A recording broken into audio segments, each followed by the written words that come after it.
Kia rite, papahoro nuku. Tua. Kua tī matara ngā mahi a te tī Rakau. Ka pai homa. Anā ko te tikanga o tēnei mahi, e whakamaro, whakapakari i ngā ringa, me ngā waiwa.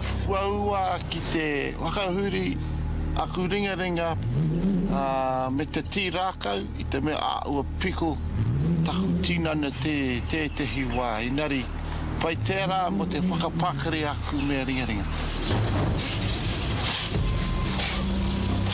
E homa, kia kaha.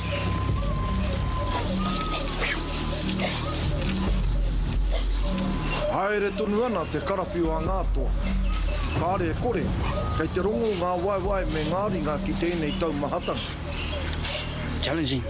I think that for me is the most challenging one this far. Coordination is not my forte, as you could say. Nā wai rā ka heke tētahi o rātou. That challenge there, I can take that and put it in my own kitty. Aye.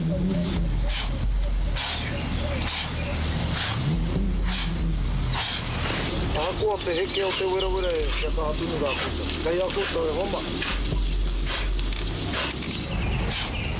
Ka puta te rangi parutini. E whakamātautau pai tēnā mo te tinana.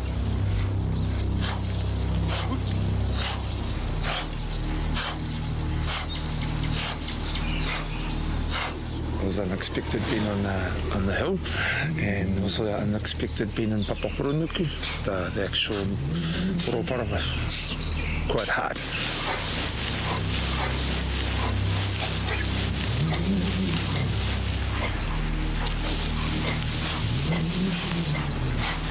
Ai ahua pai, ahua te wahanga ua mo te timatatanga o te noho o kararo, na te mea ke te mamai tonu ngā pona ane.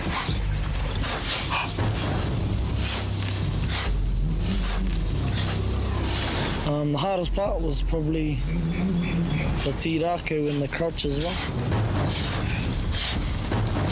Kua hinga Caleb, ko wai kei te whai ake. I've done some Rakau, but not like this. But to squat down and actually trying to balance yourself stop yourself from falling over, going for a couple of minutes or so, very hard.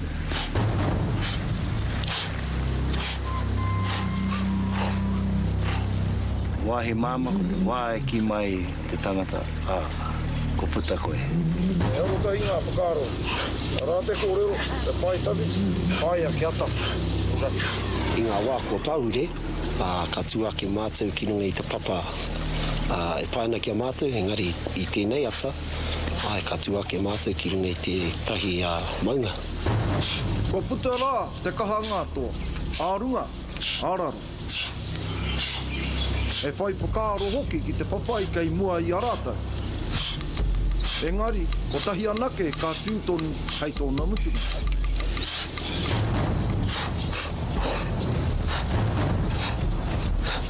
The hard part was trying to stand on an angle on the hill. The hill was like that.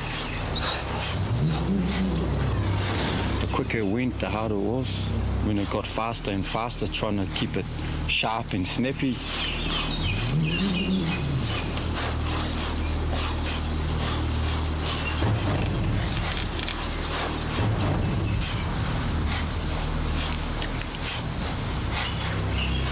What I found the easiest was also the hand movements. The most challenging part of it was when we had to squat down.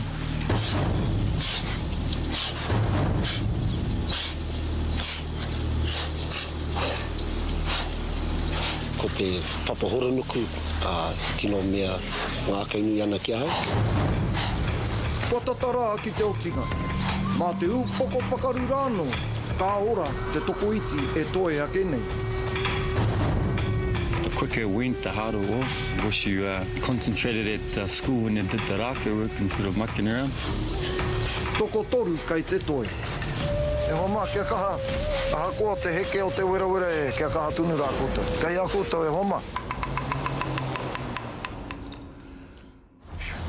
Ka kōkiri tonu i ngā mahi. Kia kaha tunu rā e homa. whakapakari I ngā ringa, me ngā waiwa. Ka rite tonu te hari a ngā toa I ngā mahi a te tīraka. Nā wai rā, ka puta no tētahi. Ka pai e Roma, te kahatoni rā, te kahatoni rā. Ko Reuben rawa ko wena, ngā toa mōrehu ki tēnei wero nui. Ana he kua toi. Ai, e wahi tino kei runga I tētahi puke tapu, puke maunga. Kua riro mā ōena rawa ko Reuben, hei kawe ake I tēnei whakataetai. Ko wai o tēnei tokorua ka puta I tōna mutunga.